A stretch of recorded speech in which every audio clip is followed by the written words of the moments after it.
નમસ્તે મિત્રો, જિગ્નેશ મેવાણી। 2019ના ભારત સરકારના રિપોર્ટ પ્રમાણે આપણા ગુજરાતમાં 19 લાખથી વધુ લોકો ડ્રગ્સ યુઝર્સ બની ચૂક્યા હતા। આજે 2025માં ઊભા છીએ ત્યારે અંદાજે 20થી 25 લાખ લોકો ડ્રગ્સના યુઝર્સ આપણા ગુજરાતમાં છે। શાળા, કોલેજ, યુનિવર્સિટી, હોસ્ટેલની બહાર પણ અને અંદર પણ 12-15 વર્ષના વિદ્યાર્થીઓ ડ્રગ્સનું સેવન કરતા ઝડપાયા છે। આ આપણા ગુજરાતને બરબાદ કરી નાખશે।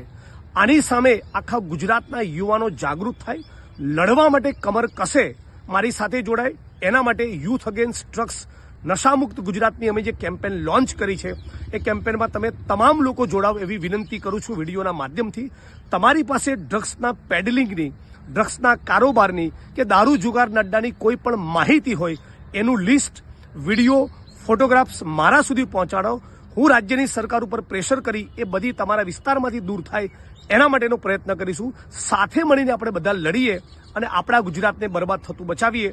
હેલ્પલાઇન નંબર પણ આ વિડીયો સાથે હું જોઈન્ટ કરીશ। આપ તમામ લોકોને વિનંતી કરું છું, જે પણ ફોટોગ્રાફ્સ, વિડીયો, માહિતી, અડ્ડાઓનું લિસ્ટ, જે પણ માહિતી તમારી જોડે હોય એ સોશિયલ મીડિયામાં મને ટેગ કરો, મારા સુધી પહોંચાડો, ન્યૂઝ ચેનલ સુધી પહોંચાડો, સ્થાનિક પોલીસ પ્રશાસન સુધી પહોંચાડો। પણ કોઈ પણ સંજોગોમાં આપણા ગુજરાતને ડ્રગ્સ મુક્ત કરવું છે।